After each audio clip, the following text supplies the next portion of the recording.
Curso Fé Católica, com Roberto Tanús. Levando a palavra de Deus ao seu coração.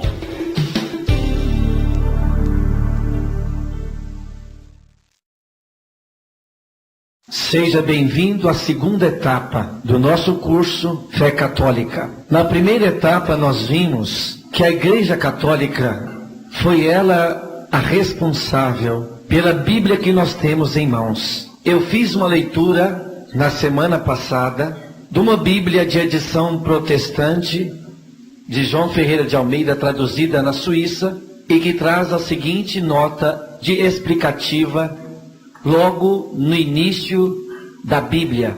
Inicialmente, os escritos da Bíblia não eram divididos em capítulos e versículos. A divisão em capítulos e versículos só veio a acontecer no ano de 1250 a.C., pelo cardeal Hugo de Santo Caro, monge dominicano. É um documento oficial de uma Bíblia protestante que mostra que a Bíblia, quando ela foi escrita, ela não era dividida em capítulos, e que a divisão da Bíblia só veio a acontecer no ano de 1250 depois de Cristo. E nós sabemos que o protestantismo só se iniciou com Martinho Lutero, a Reforma Protestante, no ano de 1517, ou seja, 267 anos depois da Bíblia ter sido oficialmente dividida em capítulos pela Igreja Católica. Portanto, meus irmãos e minhas irmãs,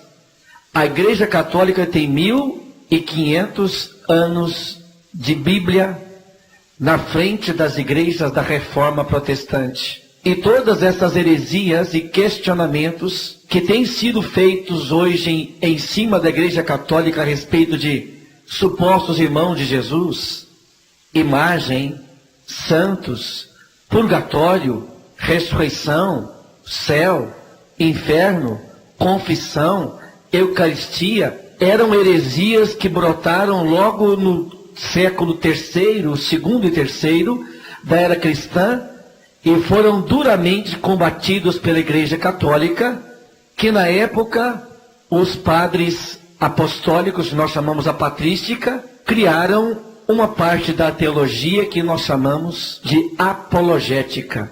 A apologética é justamente a doutrina que procura mostrar respostas firmes aos questionamentos das heresias. Essas heresias, de novo, brotaram em 1517 com Martinho Lutero. E novamente, Santo Inácio de Loyola, com a Contra-Reforma, novamente deu resposta a todos os questionamentos protestantes da época.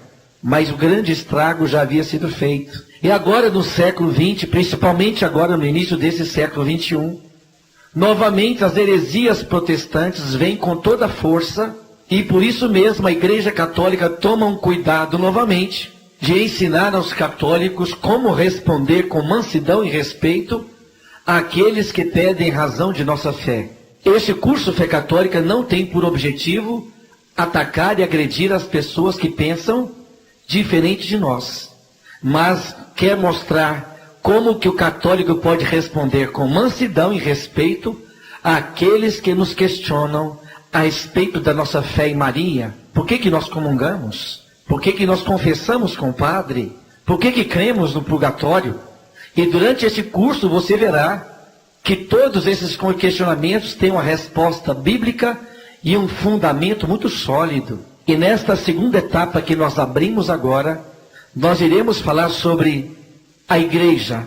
Nós iremos falar qual é o modelo bíblico de igreja. É aquele que tem um sacerdócio. Mostraremos que a igreja que não tem um sacerdócio é uma igreja incompleta.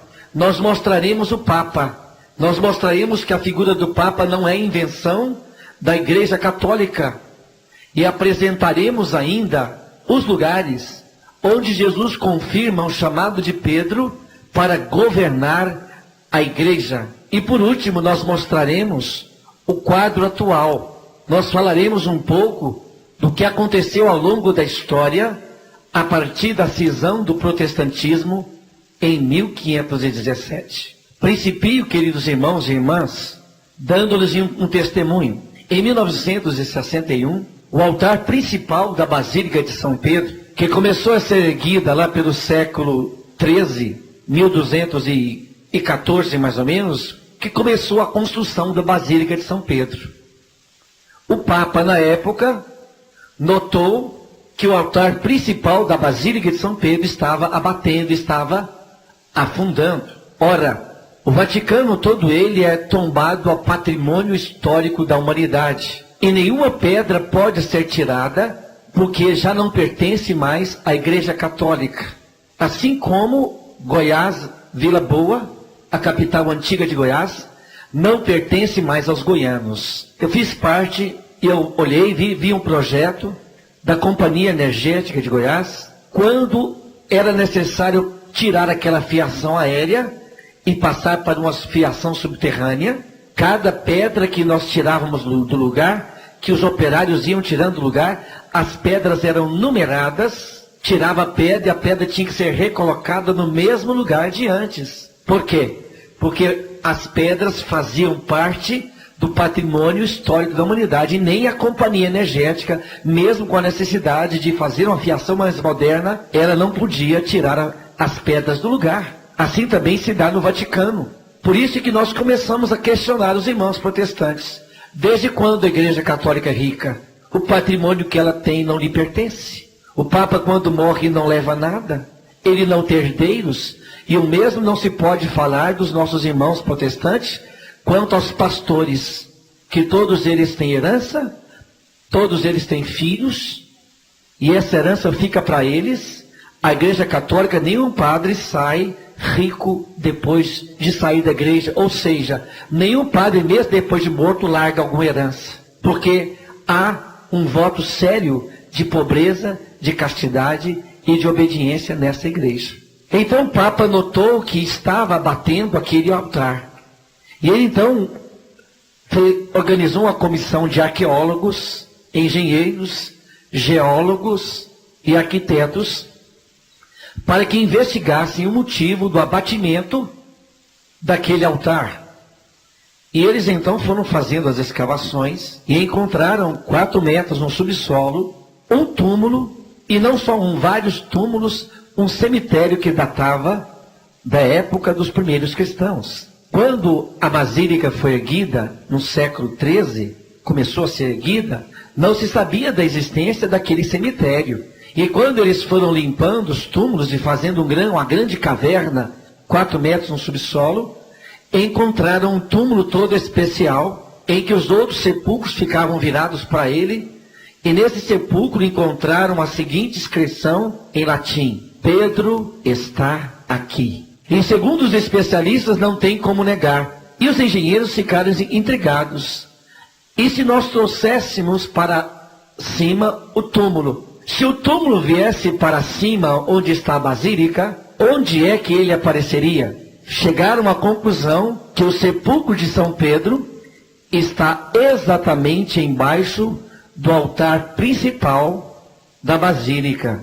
E o altar é todo ele construído de uma pedra inteiriça, sem divisão. E lá na abóbada está escrito: Pedro, tu és pedra, e sobre ti edificarei a minha igreja. A Igreja Católica não foi fundada por homens, e o alicerce dela é São Pedro. Portanto, ser católico é graça de Deus. Portanto, ser católico é graça de Deus. Você que é católico, você está numa igreja que não foi inventada, que não tem um nome inventado. Na Vila Santa Helena, acredito que muitos devem conhecer ali na praça, existe uma igreja cujo nome é o Esconderijo de Deus. Será que Deus precisa se esconder, gente? Há anos atrás, perto de Belém, eu encontrei uma igreja que se chamava Igreja Original de Deus, número 2. Lá perto de Telêmaco Borba, no Paraná, eu encontrei uma outra igreja que se chamava O Cuspe de Deus. E embaixo estava João 9, aquela passagem que Jesus pegou o cuspe e passou no olho do cego, o cego enxergou. Encontrei também em outros lugares cada nome esquisito, mas são nomes inventados por pessoas.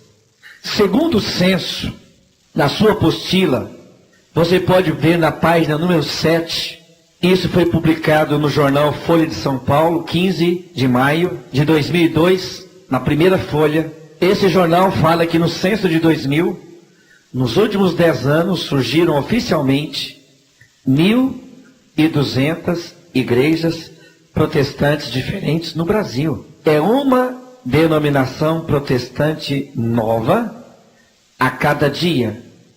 São igrejas fundadas por homens, sem história, sem tradição, sem preparação. A Igreja Católica tem 2000 anos e não foi fundada por homens.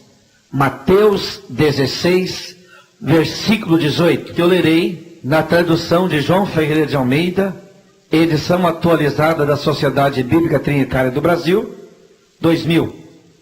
Assim diz nessa Bíblia: pois eu também te digo que tu és Pedro, e sobre essa pedra edificarei a minha igreja, e as portas do inferno não prevalecerão contra ela. Eu te darei as chaves do reino dos céus, e tudo que ligares na terra será ligado nos céus, e tudo que desligares na terra será desligado no céu. Em grego, Jesus falou claramente a Pedro: Kefas, tu és Kefas, e sobre esta Kefa edificarei a minha igreja.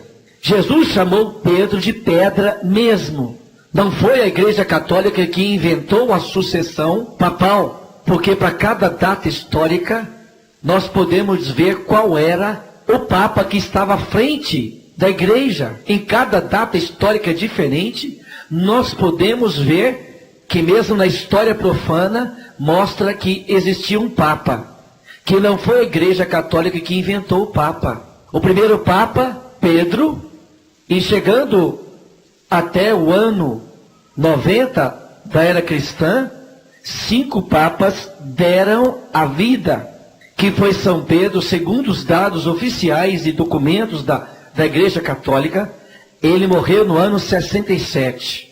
São Lino foi o segundo Papa, morreu no ano 76. Depois veio Anacleto, Clemente, Evaristo, Alexandre, Xisto, Teléstoro, Higino, Pio, Aniceto. E se nós fôssemos falar a lista dos 264 papas, até chegarmos a João Paulo II, demoraríamos mais de hora. Esses nomes não são inventados pela igreja, pois existe a história de cada um deles num brasão, na igreja de Latrão, na Itália. Não é invenção da igreja. E de onde foi que a Igreja Católica tirou a palavra Papa, que também em latim quer dizer pai? Mas não é só daí que a Igreja Católica tirou o nome Papa. Abra a sua Bíblia em Mateus, capítulo 10, versículo 2. Mateus, ou Levi, ele era um apóstolo. E veja como esse apóstolo chama Pedro. Eu vou ler nessa tradução protestante. Ora, o nome dos 12 apóstolos são estes. O primeiro, Simão, chamado Pedro. Como é que Mateus chama São Pedro? Como ele chama? De o primeiro. Ele dá o título a Pedro de o primeiro. Pega as iniciais. Pedro, apóstolo, primeiro dos apóstolos. Então é um nome bíblico, sim, Papa. E eu vou mostrar agora o lugar na Bíblia onde oficialmente Jesus manda Pedro governar a igreja. Vamos abrir no Evangelho de São João, capítulo número 21, versículo número 15. O Evangelho de São João foi escrito originalmente no grego. Ele não foi escrito no hebraico. E segundo a tradição da igreja, ele teria sido escrito na ilha de Patmos, na Grécia. Então eu pergunto para vocês novamente, em qual língua original, o original do Evangelho de São João foi escrito? Foi escrito em qual língua? No grego. E aqui Jesus reúne os apóstolos após a ressurreição, e ele vai fazer 3 perguntas a Pedro, e não somente a Pedro, ele faz essas perguntas a cada um de nós. Versículo 15. E depois de terem jantado, disse Jesus a Simão Pedro: Simão, filho de Jonas, amas-me mais do que estes? E ele respondeu: Sim, Senhor, tu sabes que te amo. Disse-lhe: apacenta os meus cordeiros. 16. Tornou-lhe a dizer-lhe a segunda vez: Simão, filho de Jonas, amas-me? Disse-lhe: Sim, Senhor, tu sabes que te amo. Disse-lhe: apacenta as minhas ovelhas. Disse-lhe terceira vez: Simão, filho de Jonas, amas-me? Simão entristeceu-se por ter-lhe dito terceira vez: amas-me? Neste momento a igreja vê aqui uma íntima ligação entre as 3 negativas de São Pedro e essas 3 confissões de amor. E Pedro tem que responder então para Jesus: tu sabes tudo, tu sabes que te amo. Disse-lhe Jesus: apacenta os meus cordeiros. Quantas vezes Jesus mandou Pedro apacentar as ovelhas e os cordeiros? Quantas vezes? Quantas vezes repete-se a palavra apacentar? 3 vezes. Essa palavra apacentar, quando foi traduzida para o português, no original, no grego, o que está escrito nas 2 primeiras vezes em que a palavra foi traduzida para apacentar, a palavra grega era bosque, que significa corrige, ensina, adverte.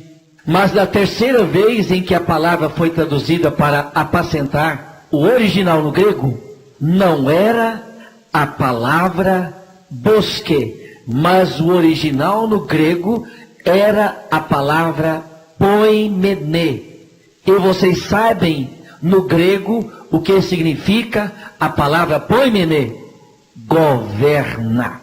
Aqui oficialmente Jesus falou para Pedro: governa as ovelhas e os cordeiros, isso é, governa os fiéis e também os bispos, os pastores da igreja, que são justamente os apóstolos.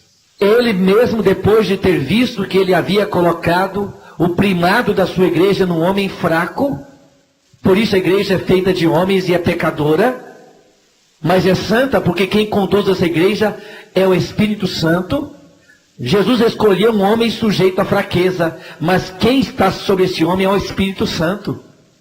Porque ele vai governar a igreja não em nome dele, mas em nome de Jesus, porque a esposa de Cristo é a igreja. E esse que Jesus coloca à frente é para cuidar da esposa que pertence a Cristo. A igreja não pertence ao Papa, a igreja pertence a Cristo. Nós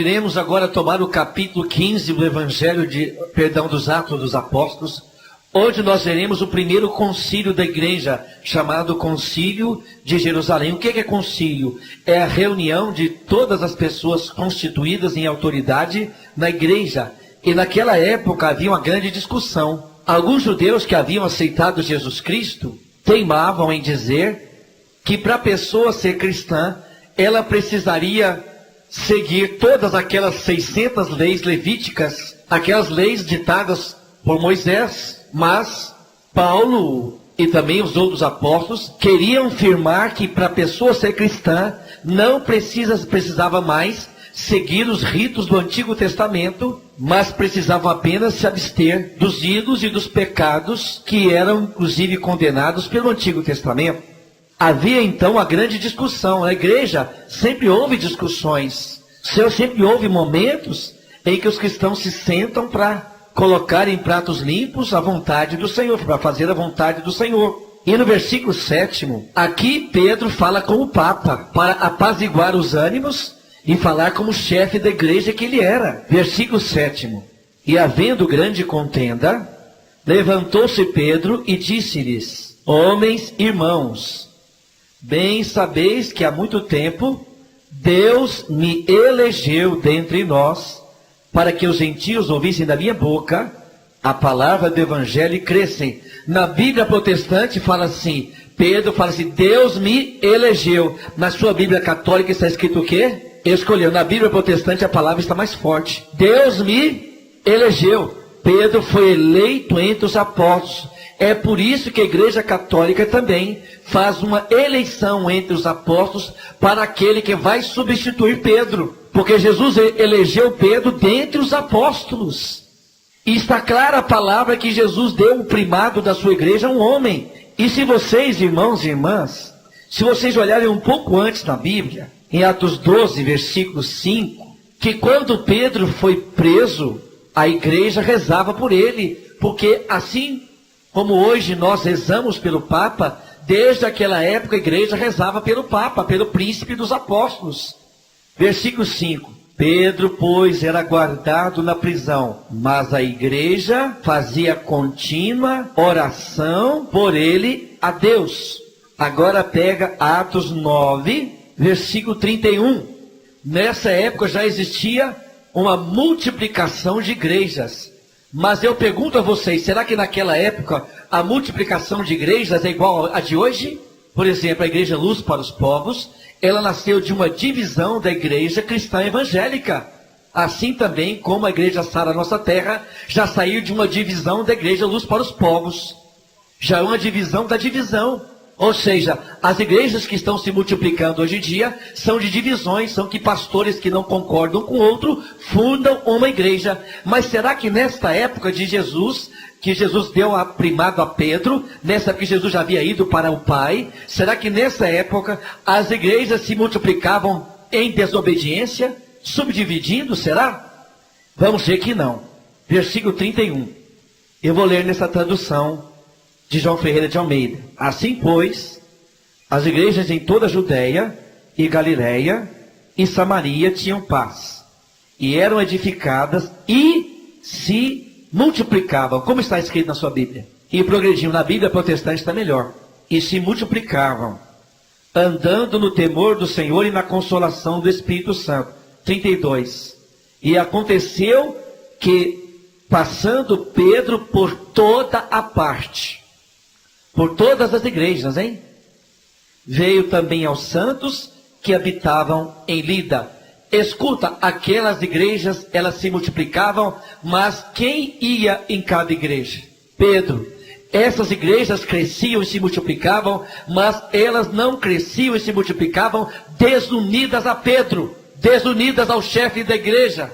O Papa é o vínculo da unidade da igreja. Por isso que nós queremos reafirmar que é em João Paulo II que nós temos a unidade da igreja.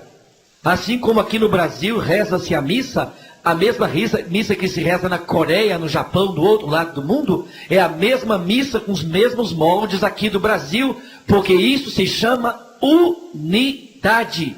E algumas seitas protestantes, principalmente as Testemunhas de Jeová, ela não é religião protestante. Testemunho de Jeová é seita protestante, porque possui erros graves.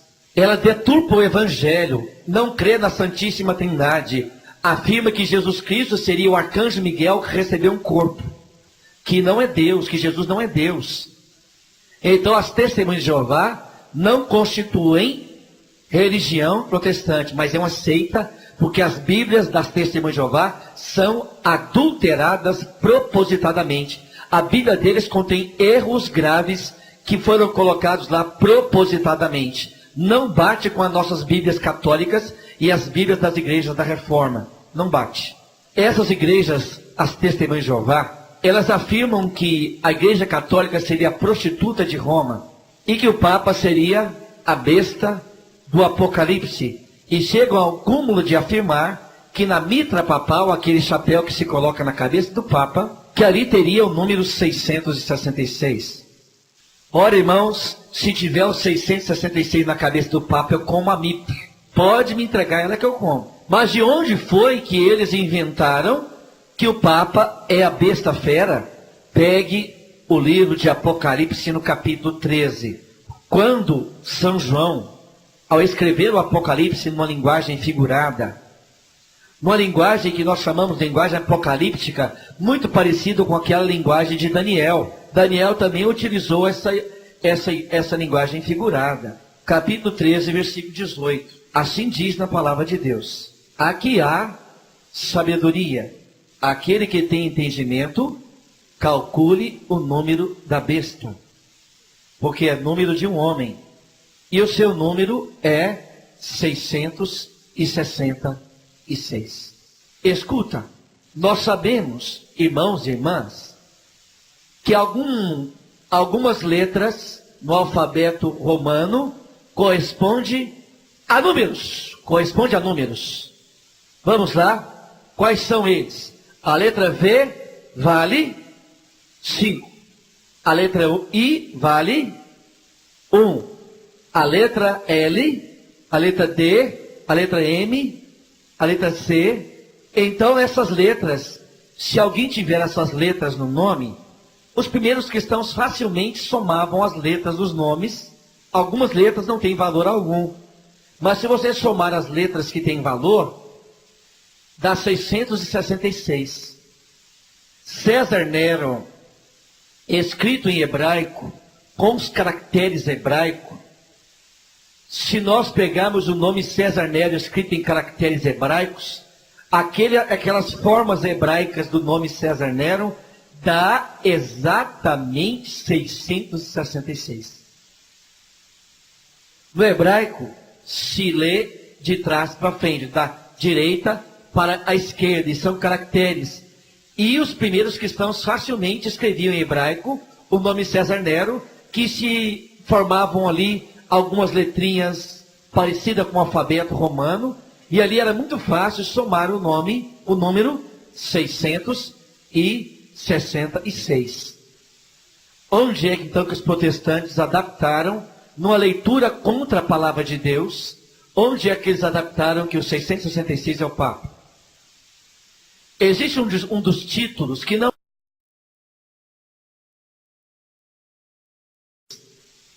Onde é que então que os protestantes adaptaram, numa leitura contra a palavra de Deus, onde é que eles adaptaram que o 666 é o Papa? Existe um dos títulos que não é o título oficial do Papa, e nunca foi o título oficial do Papa. O título oficial do Papa é Bispo de Roma, ou representante de Cristo. Mas existe um dos títulos não oficiais, chamado Vigário do Filho de Deus, ou em latim, Vicariis Filis Dei. Vicariis Filis Dei, se você somar os números, daria 666. Daí que as testemunhas de Jeová, fazendo a leitura errônea da Sagrada Escritura, adaptaram isso ao Papa. Mas não se pode fazer essa soma aleatória de um nome, porque se nós pegarmos a principal teóloga dos Adventistas de sétimo dia, Ellen Goldwhite, se nós somarmos Ellen Goldwhite, dá 666. Se nós pegarmos um dos teólogos das Testemunhas de Jeová, Ludovico, se nós somarmos as letras, também dá 666. Então, quem é o anticristo? É o Papa? É Ludovicus? Ou é Ellen Goldwhite? Nenhum deles. É César Nero. Mas, Roberto, a Bíblia fala que virá um anticristo. De onde sairá esse anticristo? Tomemos um pouco atrás agora, na primeira carta de São João, no capítulo 2, versículo 18. Assim diz nessa Bíblia: filhinhos, é já a última hora. E como ouvistes que vem o anticristo, também agora muito se tem feito anticristos, por onde conhecemos que já é a última hora. 19. Eles saíram de nós, mas não eram dos nossos, porque se fossem de nós, ficariam conosco. Isso é para que se manifestem que não são todos de nós. Segundo São João, o anticristo vai ser alguém que saiu da igreja apostólica. Segundo São João, o anticristo será alguém que saiu dos nossos. Portanto, nós afirmamos com toda certeza que o anticristo não vai pertencer à igreja apostólica, mas será alguém que saiu da igreja que não tem vínculo com Pedro. Ixi, e agora, hein?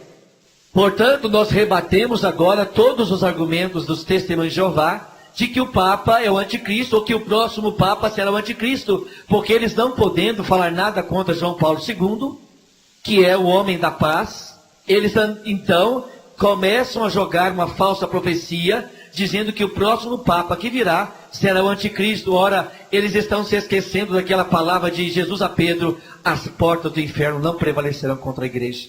Essa igreja é fundada em Pedro. Essa igreja que não foi fundada por homens. Chegamos a um ponto importante da pregação.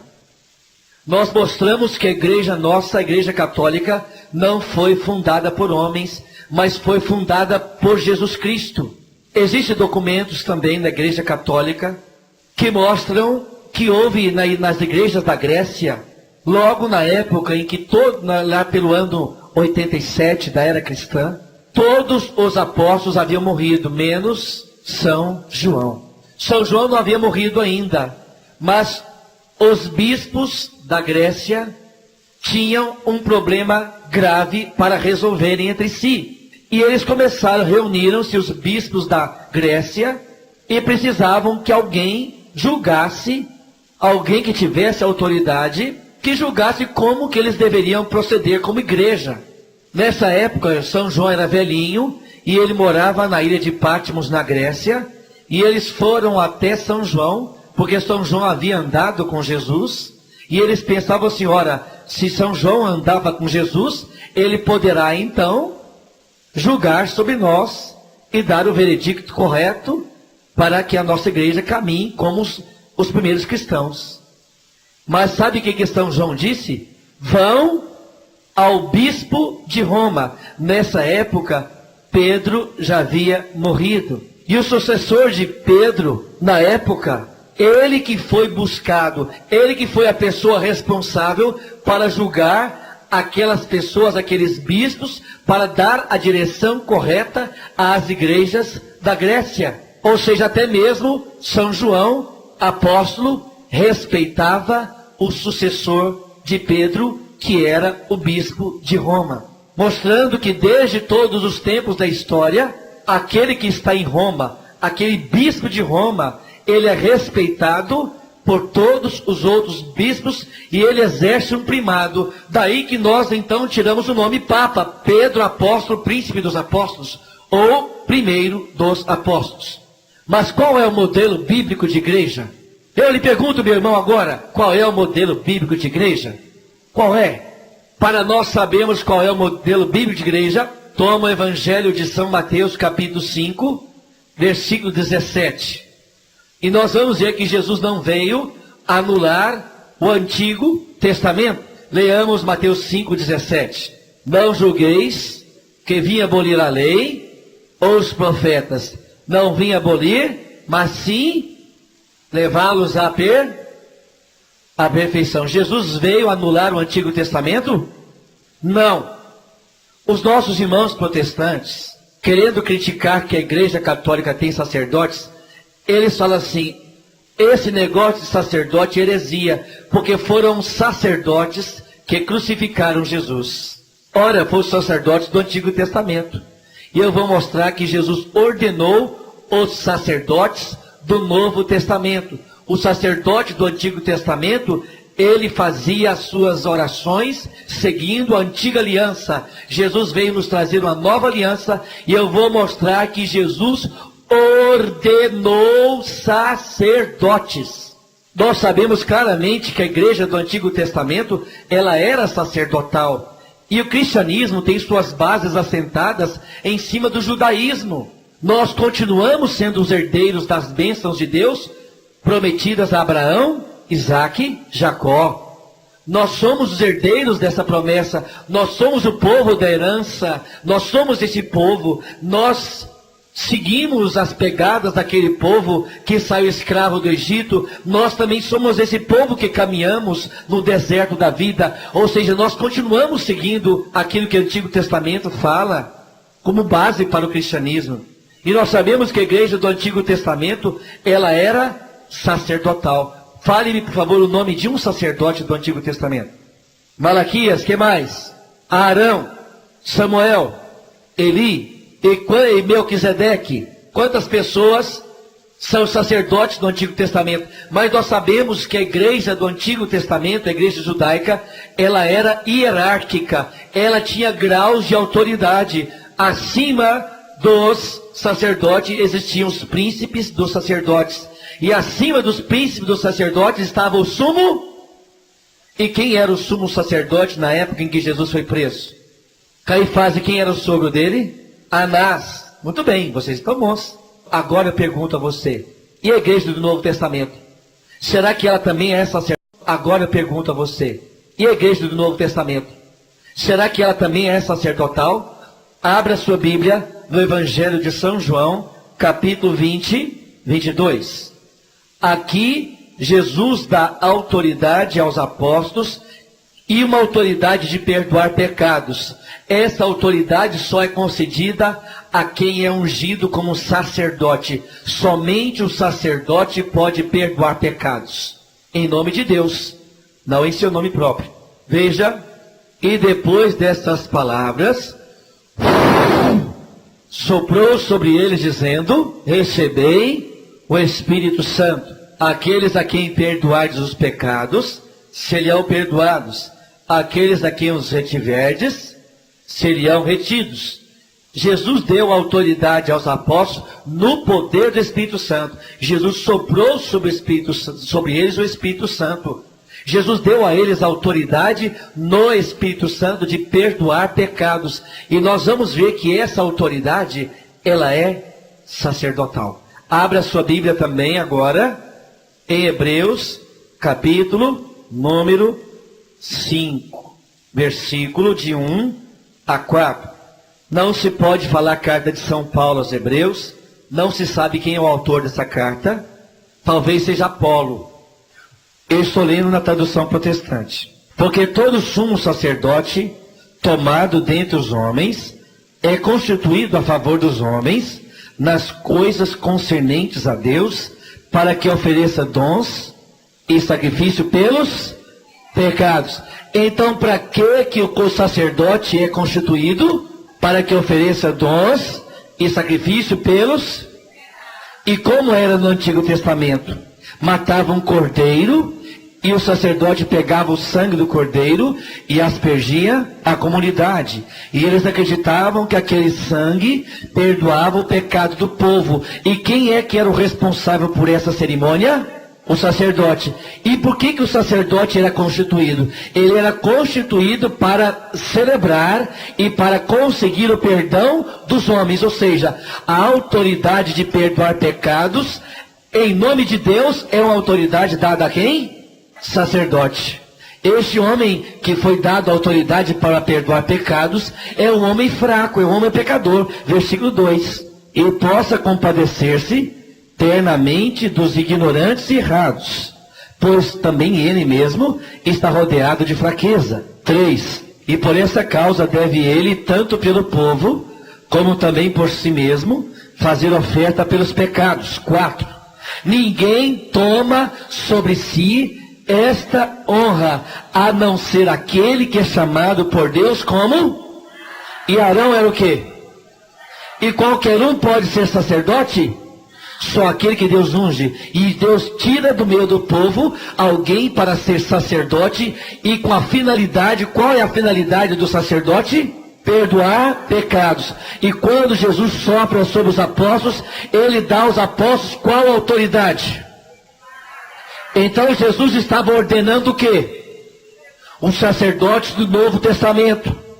E os sacerdotes do Novo Testamento, será que eles vão oferecer também carneiros? Será que eles vão oferecer bodes, sangue de bode? Será que o sacerdote do Novo Testamento vai oferecer sangue de cordeiro? Não. Porque quando João Batista vê Jesus sendo batizado, que vai ser batizado por ele, Como é que João Batista fala a respeito de Jesus? Eis o Cordeiro de Deus que tira e carrega o pecado. Quem é o Cordeiro do Novo Testamento? E agora o sacerdote do Novo Testamento vai oferecer carneiros. Ele vai oferecer o que agora? O próprio Jesus, porque Jesus é a vítima perfeita para a expiação dos nossos pecados. Em Jesus nós temos o completo perdão dos nossos pecados. Em Jesus nós temos acesso ao perdão dos pecados. E como é que nós temos acesso ao perdão dos pecados? Através dos sacerdotes que Ele ordenou, com a finalidade, no poder do Espírito Santo. Vamos mais além. Abra sua Bíblia no capítulo 7 de Hebreus, versículo 11. E nós vamos ver aqui que Jesus instituiu o sacerdócio eterno.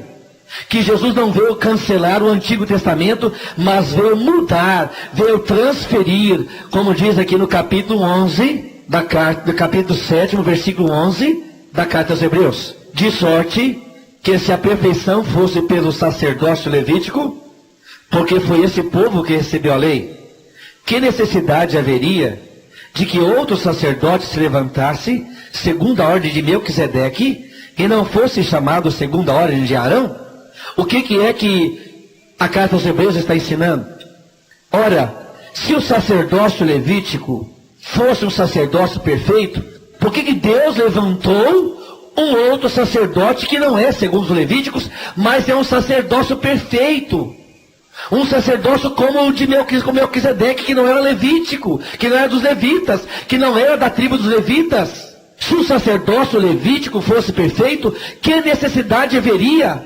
Ora, se Deus constituiu Jesus sacerdote, é porque Ele tem um sacerdócio perfeito. Mas veja o versículo 12, ele é extraordinário. O versículo 12 é especial, veja. Porque, mudando-se o sacerdócio, necessariamente se faz também mudança na lei. Na sua Bíblia está escrito, porque transferindo-se o sacerdócio. Na Bíblia protestante está escrito, mudando-se o sacerdócio. A Bíblia protestante não está dizendo cancelando o seu sacerdócio. A Bíblia protestante não está dizendo que não precisa ter mais sacerdócio. Pelo contrário, a Bíblia protestante está dizendo que Jesus mudou o sacerdócio. O sacerdote do Novo Testamento não vai mais oferecer touros e carneiros no sangue de bodes, mas vai oferecer o próprio Cristo Jesus. Como nós podemos ainda ver no versículo 23. E na verdade, aqueles foram feitos sacerdotes em grande número, porque pela morte foram impedidos de permanecer. 25. Mas este, isto é Jesus, né? Mas este, porque permanece eternamente, tem um sacerdócio perpétuo. Jesus veio instituir o sacerdócio eternamente. Jesus veio instituir um sacerdócio perpétuo. Está escrito na Bíblia que Jesus veio cancelar o sacerdócio? Não. Tem alguma coisa a ver esse sacerdote do Novo Testamento com os sacerdotes do Antigo Testamento? Tem alguma coisa a ver? Não. Esses sacerdotes são ordenados por quem? Pelo próprio Cristo e pelos próprios representantes de Cristo, que são os apóstolos, que impunham as mãos sobre os outros para receberem também o dom do sacerdócio. Portanto, meu irmão, a igreja do Deus vivo ela é sacerdotal. Mas a igreja do Deus vivo, ela não pode ser apenas feita de sacerdote. Abra sua Bíblia agora em Atos, capítulo 20, versículo 28. Cuidai de vós mesmos e de todo o rebanho, sobre o qual o Espírito Santo vos constituiu, bispos, para pastorear o rebanho de Deus. Ou seja, a igreja também é constituída de bispos. Mas como é que esses bispos eles eram sagrados? Como eles recebiam a sagração episcopal, que é o mais alto grau no sacerdócio, é o episcopado, ou seja, o bispo. O cardeal, ele é apenas um grau de administração, mas o cardeal também é um bispo. O papa também é um bispo. É o mais alto grau no sacerdócio, é o episcopado. E como é que o episcopado, como é a sagração episcopal? Ora, ela é ligada à igreja apostólica. Vou tomar exemplo. O nosso antigo bispo, Dom Antônio Ribeiro de Oliveira, ele recebeu a sagração episcopal quando o Papa nomeou um bispo com outros dois, são 3 bispos no mínimo, que impuseram as mãos sobre Dom Antônio, entre eles estava Dom Fernando Gomes dos Santos. E quem impôs as mãos sobre Dom Fernando Gomes dos Santos? E se nós formos retrocedendo, nós chegaremos a quem? Nós chegaremos a Pedro. E isso é igreja apostólica. Algumas pessoas aí, porque tem muitas igrejas, começam a se chamar de apóstolos. Apóstolos de onde? Vieram de onde? São igrejas que têm 20 anos. E querem se dizer apostólicas. Vem de onde? Que apóstolos são esses? Era um dos 12? Como que se pode chamar apostólico, igreja apostólica, se não tem vínculo com Pedro, se não tem vínculo com o Papa? Como se pode chamar igreja apostólica? Não tem como.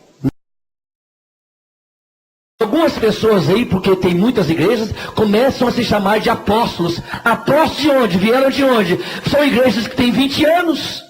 E querem se dizer apostólicas. Vem de onde? Que apóstolos são esses? Era um dos 12? Como que se pode chamar apostólico, igreja apostólica, se não tem vínculo com Pedro, se não tem vínculo com o Papa? Como se pode chamar igreja apostólica? Não tem como. Nós estamos agora num ponto muito importante da pregação. Nós chegamos à conclusão que a igreja do Deus vivo, ela tem que ter sacerdote, tem que ter bispo, e o modelo bíblico de igreja que está aqui no Novo Testamento é aquela que tem um supremo pastor, esse supremo pastor que passava pelas outras igrejas, esse supremo pastor que é Pedro, em que as outras igrejas eram obedientes a Pedro. Esse é o modelo bíblico de igreja. E aqui na sua apostila, na página número 6, existe uma pergunta que eu gostaria que você respondesse aí. Uma pergunta no meio da página, achou uma pergunta em negrito?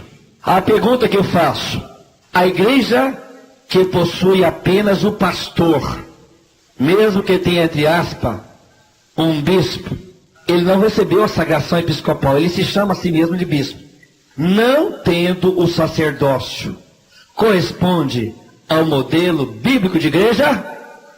Não. O que nos leva então à seguinte conclusão: que entre os irmãos protestantes, eu os amo, eles têm a unção do Espírito Santo, são pregações lindas e bonitas, eles têm um amor por Jesus todo especial, e não é minha função aqui desmerecer, tudo de bonito, de cânticos, de orações, de livros, que eles contribuem para o crescimento do Evangelho no meio do povo. Mas meu irmão, minha irmã, essa igreja que não tem um sacerdócio, mesmo tendo pastores que pregam muito bem, eles não têm a verdade completa. Se não tem o sacerdócio, falta coisas muito importantes, faltam os sacramentos. Você sabia que entre os irmãos protestantes, eles não acreditam no sacramento do matrimônio? Somente algumas igrejas do CONIC, Conselho Nacional de Igrejas Cristãs, a luterana, metodista, algumas igrejas protestantes da Reforma admitem o sacramento do matrimônio, mas você sabia que a maioria das igrejas protestantes não aceitam o matrimônio como sacramento, e lá é permitido casar 2, 3 ou 4 vezes? Você sabia disso? Sabe por quê? Porque não tem o sacerdócio, não há aquela firmeza na fé. Por isso que a gente vê muitas vezes que pastores que casam 2, 3 vezes, e os nossos irmãos protestantes passam por cima daquela palavra: o que Deus uniu, o homem não separe. Isso é bíblico. É bíblico. Como que nós queremos passar por cima de um sacramento que Jesus disse: o que Deus uniu, o homem não separe? É bem verdade que Jesus fala no capítulo 19 que existem matrimônios falsos. Aqueles matrimônios que nem existiram da raiz, como o matrimônio onde, uma vez contraído o matrimônio, descobriu que é homossexual. A recusa a ter filhos. A igreja possui um tribunal canônico para julgar justamente os casos em que nem houve matrimônio, mas não é a nossa hora agora de falar de matrimônio. Mas o que eu quero dizer para vocês agora nessa pregação é o seguinte: é que a igreja que não tem o sacerdócio não tem firmeza de sacramento. Falta a Eucaristia, falta a confissão, e é a próxima etapa que nós vamos fazer. Você não pode perder.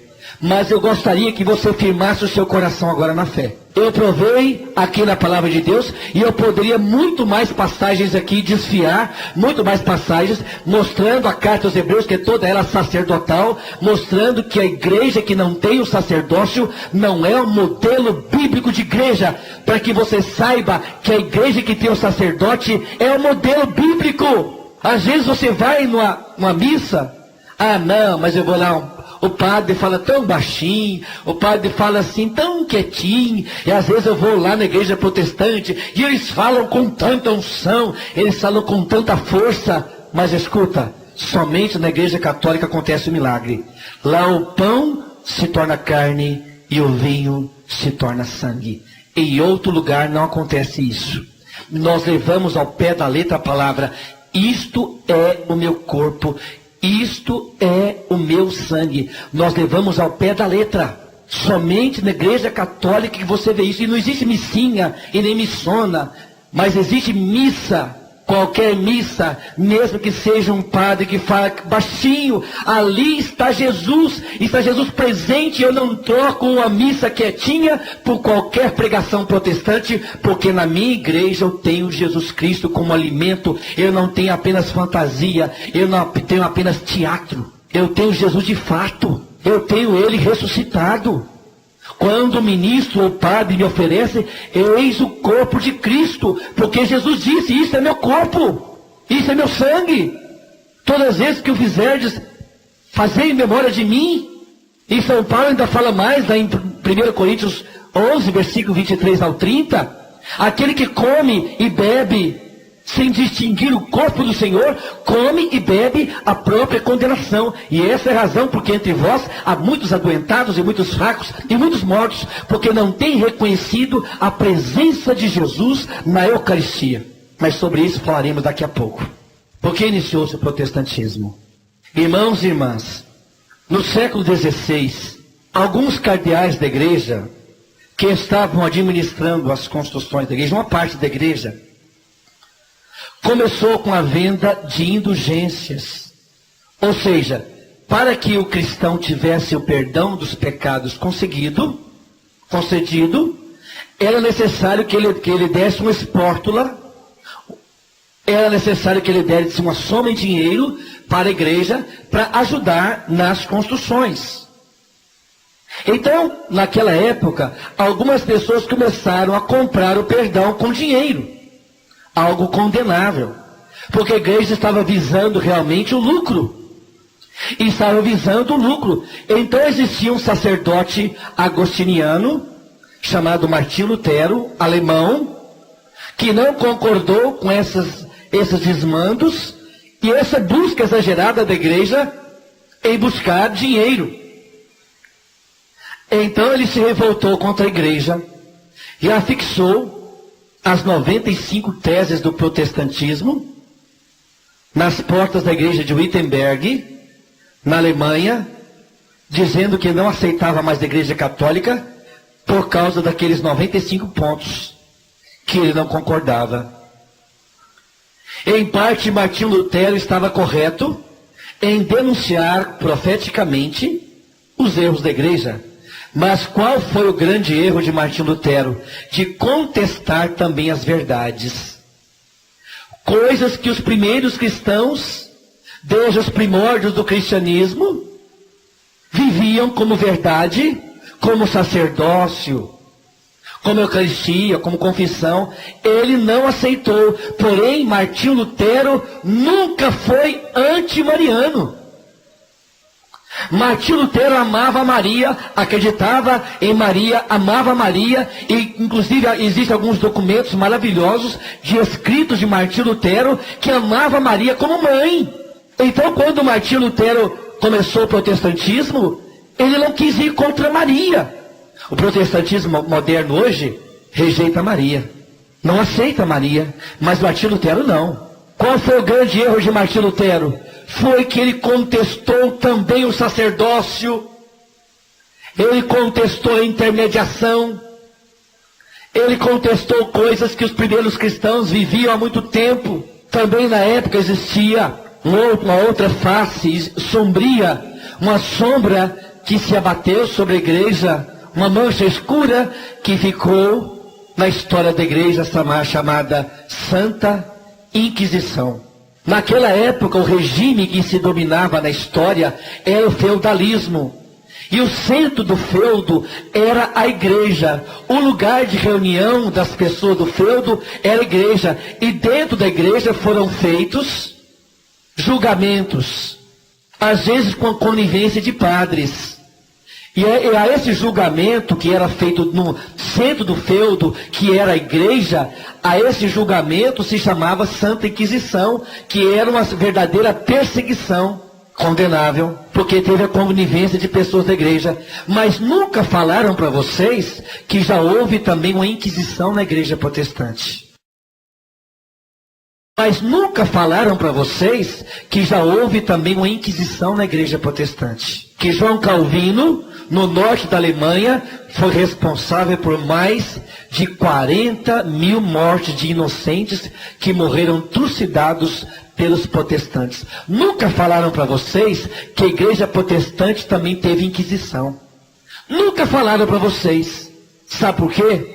Porque os protestantes fazem questão de ignorar essa parte da história em que eles perseguiam os cristãos católicos e os matavam, e toda a família que recebesse um sacerdote cristão católico em sua casa, a família era morta, a casa era incendiada e as pessoas morriam incendiadas dentro da casa.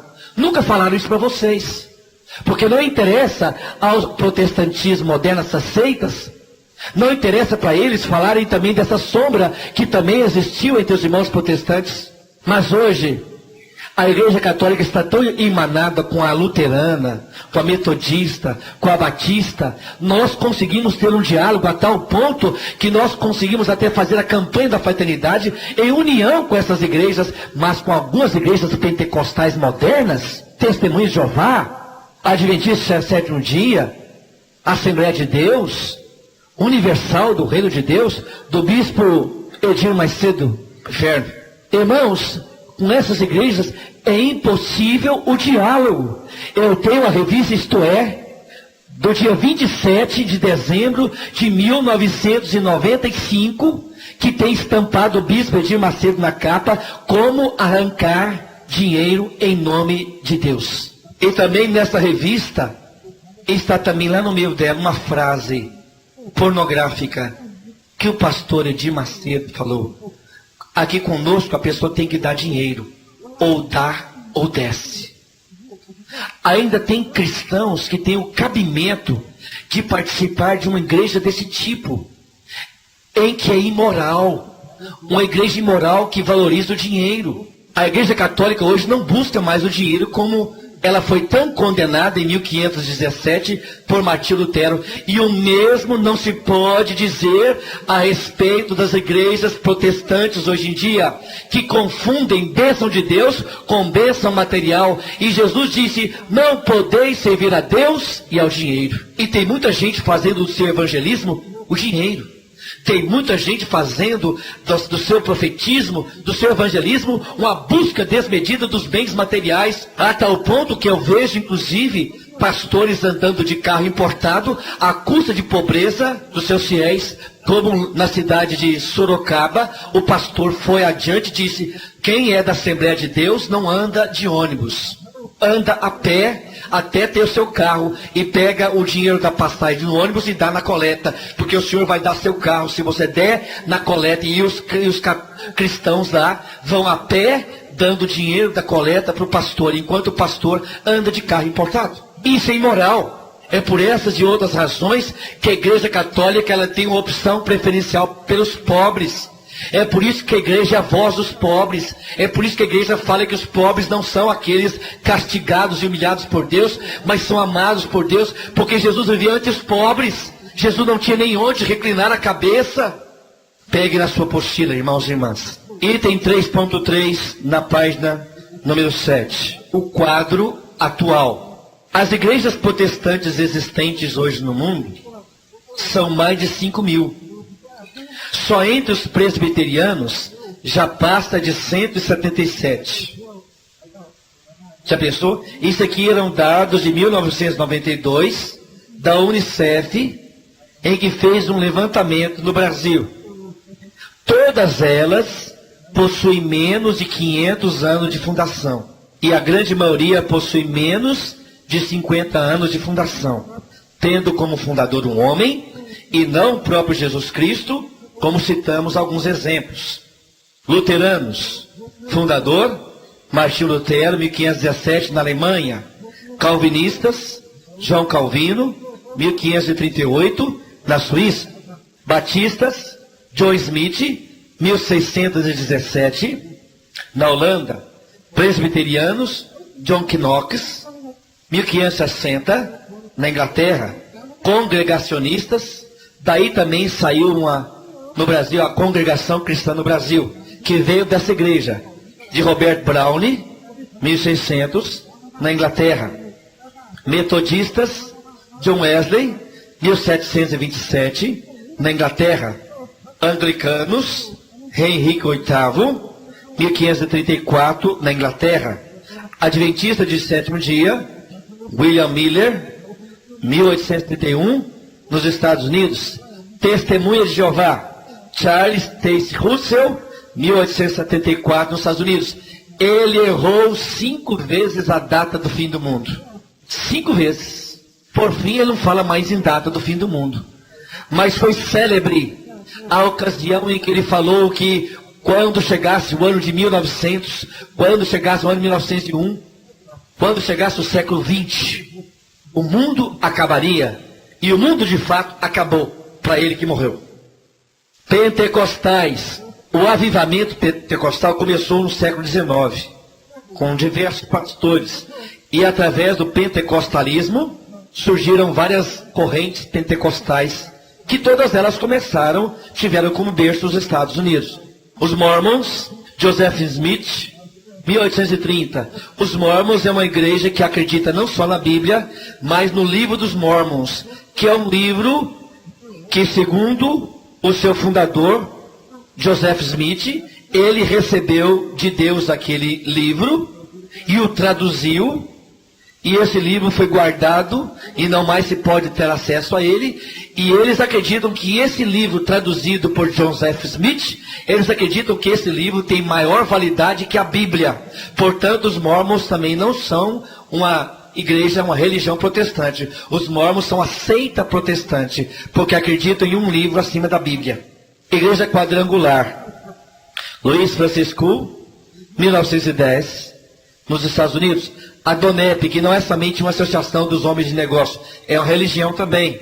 Ela foi fundada por Demos Sakarian, 1952, nos Estados Unidos. E aqui eu fiz questão de acrescentar Igreja Universal do Reino de Deus, Bispo Edir Macedo, 1967. Foi a fundação oficial da igreja. Essas igrejas foram fundadas por homens e não possuem o modelo bíblico de igreja. E aqui eu fiz questão de colocar, na página número 6 da sua apostila, eu fiz questão de colocar aqui as 3 principais teses do protestantismo, daquelas 95 que foram afixadas na igreja de Wittenberg, na Alemanha. Eu coloquei as 3 principais aqui na sua apostila. A primeira, segundo Martinho Lutero, a justificação da fé sem obras. Ele acredita que a salvação é gratuita. Em consequência, o crente pode estar certo da salvação eterna em qualquer fase da vida, sem precisar de obras. Basta crer. Porém, a fé sem obras é morta. Tiago 2, 14 a 26. No ano passado, no dia 10 de setembro de 2001, a Igreja Luterana e a Igreja Católica chegaram em comum acordo que a salvação vem pela fé gratuita em Jesus Cristo, mas que não existe fé sem obras. Esse item não existe mais. A Igreja Luterana e a Igreja Católica coincidem e concordam. Esse item histórico já foi banido, então não divide mais a Igreja Católica e a Luterana quanto a isso. Mas o mesmo não posso dizer do item número 2. A Bíblia, única fonte de fé, sujeita ao livre exame. Ora, meus irmãos, Segundo Martim Lutero, qualquer pessoa que tem o Espírito Santo, ela tem o Espírito Santo e capacidade de interpretar a palavra de Deus conforme ela quiser. Mas foi justamente por causa dessa livre interpretação que surgiram barbarices, tragédias ao longo da história, como aquele pastor Jim Jones, na América Central, que interpretou erroneamente um trecho da Escritura e levou toda uma multidão ao suicídio. Ora, e nós podemos também abra sua Bíblia na segunda carta de São Pedro, capítulo 1, versículo 20. Segunda carta de São Pedro, capítulo 1, versículo 20. São Pedro vai nos dizer, como Papa, que a Escritura não pode ser interpretada individualmente, mas ela é tarefa de estudiosos, que precisam levar em consideração o sentido linguístico, o sentido literal, o sentido analógico, os costumes. Quem conhece muito de linguística é que pode traduzir e interpretar a Bíblia. Por isso existe uma matéria na teologia chamada hermenêutica, que é a interpretação da Bíblia por estudiosos que conhecem profundamente da linguística, dos costumes. Tá bem? Mas veja aí, 1 Pedro, a 2 Pedro, quero dizer, 2 Pedro, capítulo 1, versículo número 20. Antes de tudo, sabei que nenhuma profecia da Escritura é de interpretação pessoal. Ou seja, nenhum trecho da Escritura é de interpretação pessoal. Eu não posso interpretar a minha maneira, mas eu tenho que interpretar a Bíblia, a palavra de Deus, conforme o que a igreja ensina. Porque a igreja tem 2000 anos. A igreja é mais sábia que você. E a igreja tem mais estudiosos que você. Por isso você não pode interpretar a Bíblia à sua maneira, que corre um grave risco você começar a interpretar e levar para o fanatismo. Terceiro, negação de intermediários entre Deus e o crente. Rejeição de todos os sacramentos, rejeição do sacerdócio, paganizando o evangelho e rejeição de toda e qualquer intercessão de Maria e dos santos. Irmãos e irmãs, isso eu vou mostrar largamente. Martim Lutero não aceitava a existência dos santos. E os nossos irmãos protestantes continuam pisando nas pegadas de Martim Lutero, continuam afirmando o seguinte: não adianta você pedir intercessão dos santos, porque os santos estão mortos, eles estão dormindo. Os santos também aguardam a salvação do último dia. Por isso não adianta você rezar pelos santos. E nós vamos ver, no segmento deste curso, nós iremos falar sobre os santos. Nós iremos mostrar na Sagrada Escritura que os santos não estão mortos, não estão dormindo, que nós podemos recorrer à intermediação dos santos e de Maria. Mas nisso aqui, Martim Lutero não aceitou. E essas são as principais teses do protestantismo, que nós iremos então ao longo desse curso discorrer com a graça e o auxílio do Espírito Santo. Era isso que eu queria falar para vocês nessa etapa de hoje. Que Jesus deu a supremacia da sua igreja a um homem, a Pedro. Que Jesus escolheu alguém, e que não foi a Igreja Católica que inventou a sucessão papal. E eu mostrei ainda mais que Pedro foi eleito entre os apóstolos. E eu mostrei mais ainda que o modelo bíblico de igreja é aquela que tem o sacerdócio. Os sacerdotes do Antigo Testamento crucificaram Jesus.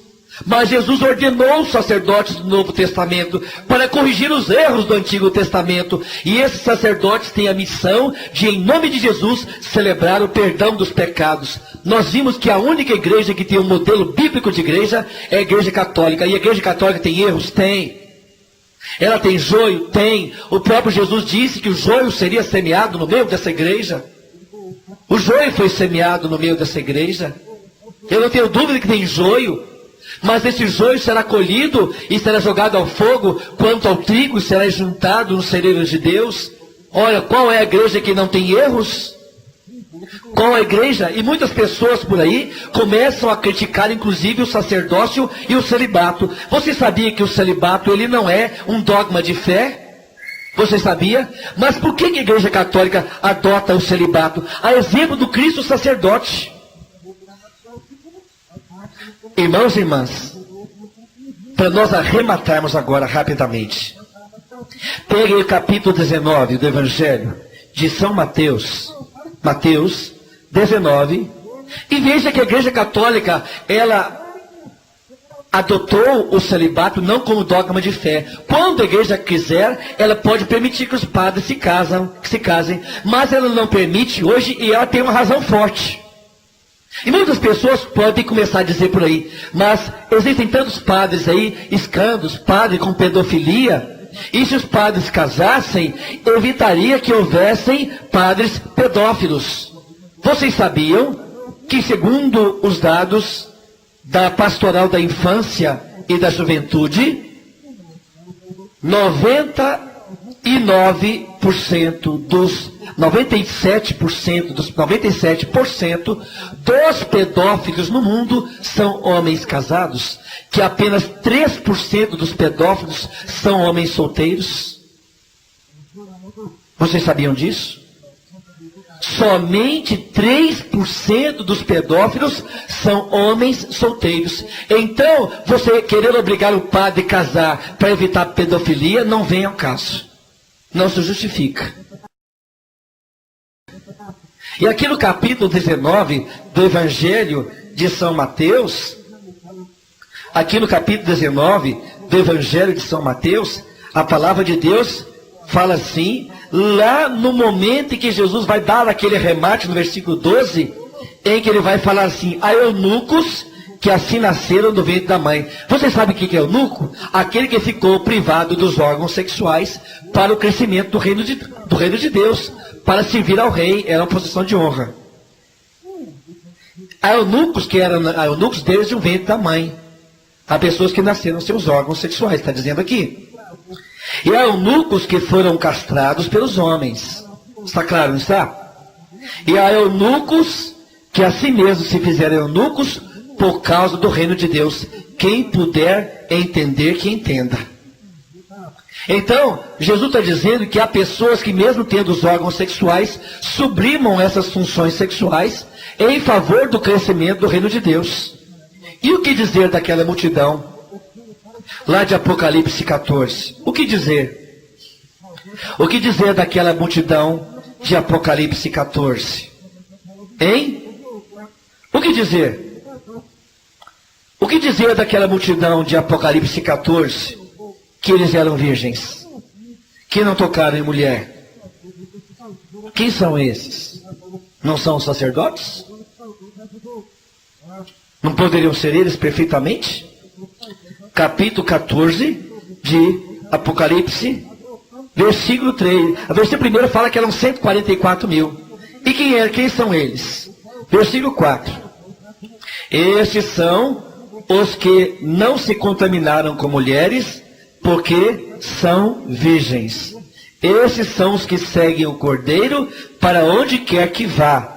Esses são os que dentre os homens foram comprados como primícias para Deus e para o Cordeiro. E na sua boca não surgiu engano, porque são irrepreensíveis diante do trono de Deus.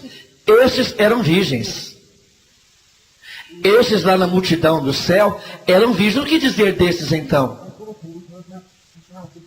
É claro que isso aqui também é simbólico. Mas eu quero mostrar a vocês que no capítulo 7 também da carta aos Coríntios, o próprio apóstolo São Paulo, ele fala que ele dá o exemplo dele, que ele era um homem casto e ele se abstinha do sexo, ele não se casou, para dar o exemplo que aquele que é solteiro cuida das coisas de Deus. Só para arrematar, hein? 1 Coríntios 7. Porque eu sei que essa pergunta sempre surge. Então já estou adiantando. Aqui fala no versículo número 7. Porque eu quereria que todos os homens fossem como eu mesmo. Mas cada um tem o seu próprio dom. Um de maneira e o outro de outra. Quando o sacerdote ele faz a opção para ser sacerdote, ele sabe que terá que guardar a castidade. Ele sabe. Ele faz a opção livremente, ele não é obrigado. É uma vocação. Versículo 26. Versículo 25, olha aqui. Ora, quanto às virgens, não tenho outro mandamento do Senhor. Dou, porém, o meu parecer, como quem tem alcançado misericórdia do nosso Senhor para ser fiel. Tenho, pois, por bom, por causa da instante necessidade, que é bom para o homem estar assim como é. 27. Estás ligado à mulher? Não busques separar-te. Estás livre de mulher? Não busques mulher. Mas se te casares, não pecas. E se a vez em se casar, não peca. Todavia os tais terão tribulações na carne, e eu quereria poupar-vos. 32. Quisera eu que todos tivessem o cuidado. O solteiro cuide das coisas do Senhor, em como há de agradar ao Senhor. Mas o casado cuida das coisas do mundo, em como há de agradar a mulher. Por isso que a igreja adotou o celibato, porque o solteiro vai cuidar exclusivamente das coisas do Senhor. Tirou ou não tirou a dúvida sobre o celibato? Tirou ou não tirou? A igreja tem ou não tem razão de adotar o celibato, a exemplo de Cristo, que não teve esposa e foi o grande sacerdote segundo a ordem de Melquisedeque.